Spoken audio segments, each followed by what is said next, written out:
Hello, it's Claire and I'm here to help you learn more about how to make your ballet classes really work for you. So every week I have a different aim in my ballet classes, and what that means is it helps dancers zone in on a certain part of their training, and it just helps you focus on one thing rather than thinking, oh, I need to do that, I need to think about that. Obviously you do need to think about the whole picture, because you can't be going, oh yeah, beautiful arms, and your legs are doing like something completely random.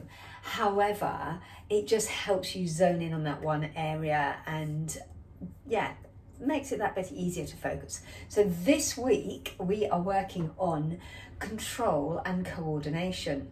Now, there are a few things that get encompassed with this. Control is very much, certainly with regards to dance, is very much about controlling your core, which is, for me, it's your lower belly, the area below your belly button, okay, between your two hip bones. That's the part of the core that really gives you that lovely control, which ironically then gives you the freedom to throw your arms wherever you want to throw them, okay? So it's a kind of contradiction in terms. By being really controlled in one area, it allows your upper body the freedom to really flow in all sorts of dancing. I am being a little bit controversial, because actually in ballet they tend to talk about your core as coming more up here. However, I do like to keep my core a little bit lower. Number one, it makes you focus on a lower centre of gravity. And as I said, it makes it really so much easier to create that beautiful flow in your upper body. So you've got that feeling of freedom in your from your ribs upwards. So you tend to relax your neck more, your arms can be more free. And if you do want to do anything that's off balance, which does happen a lot these days, you can throw yourself off balance without feeling like, wait, I'm gonna go. Yeah, because you've got that low centre of gravity.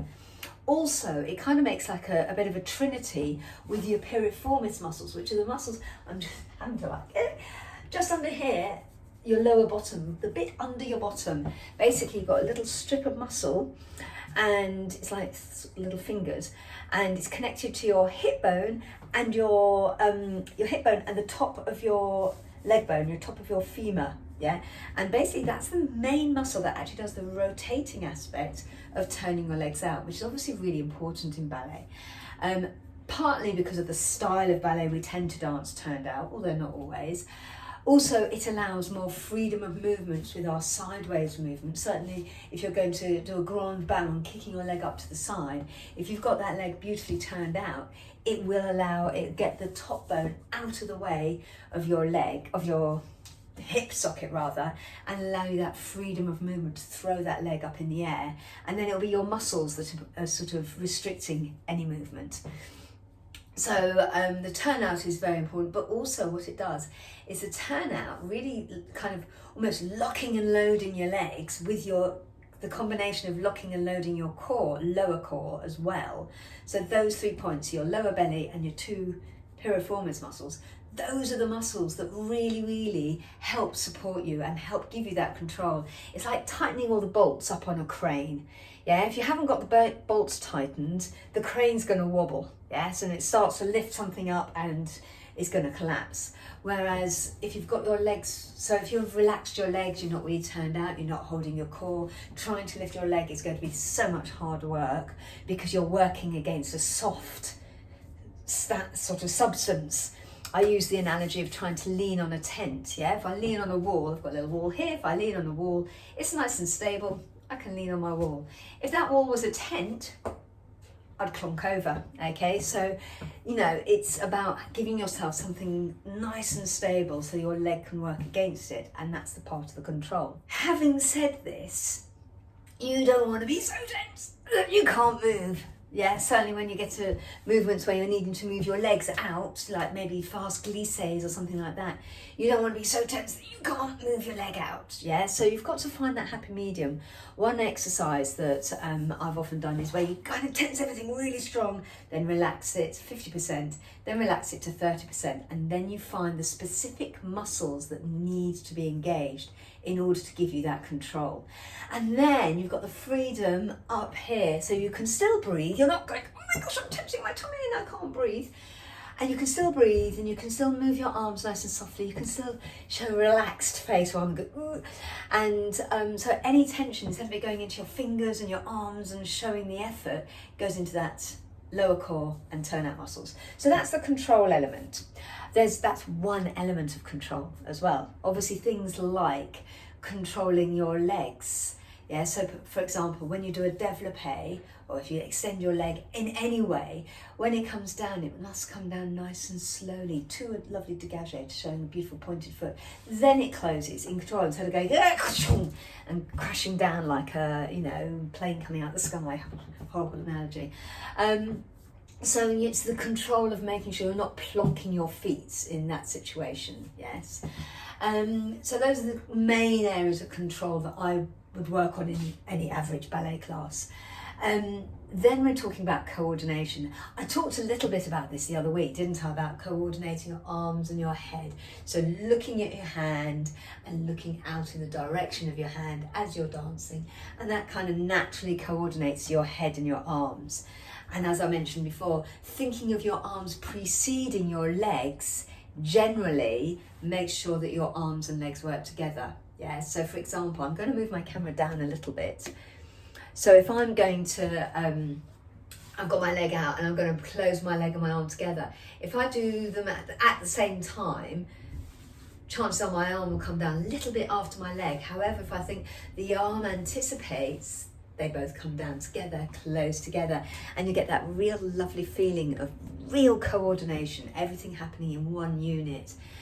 So it runs really smoothly, and that will help you with things like jumps, turns, anything like that where you're having to move quite quickly. The coordination of arms and legs together and head will actually help it happen all in one go. Yeah, so that's a really important part about coordination. It makes it look really lovely, but it also helps improve your work. So for a turn, for example, if my arms are kind of not with my head and my body, it's going to throw the turn off, because the physics of the turn, you need everything to be really contained, not actually touching fingers, but everything really contained. You want to make it as aerodynamic as possible.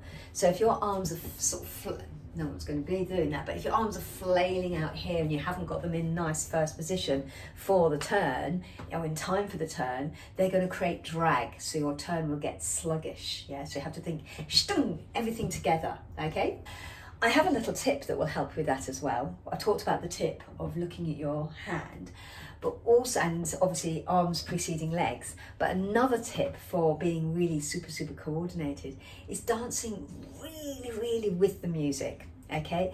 Because if you're properly in time with the music, so everything's hitting those points with the beat, as it should be, as obviously in classical music there's often not a beat, yeah, but there's always an instrument that's playing the pulse. Yes, it might be the cello might be going doo, doo, yes, so listen for the instrument that's playing the pulse of that music, depending on what the choreography is. Some choreographers choreograph to the melody, yeah, which can sometimes warble around the actual pulse of the music. But if you're dancing on the pulse of music, certainly if you're doing jumps or turns, you're very much with the pulse of the music. So really, really make that pass through your body. It's like you are an expression of the music. You are the visual representation of the music. So you have to be absolutely with it. And that will help make sure everything's really coordinated. Okay, so a few little tips there. So first of all, we talked about the control, so controlling those 3 points, lower belly, turnout muscles.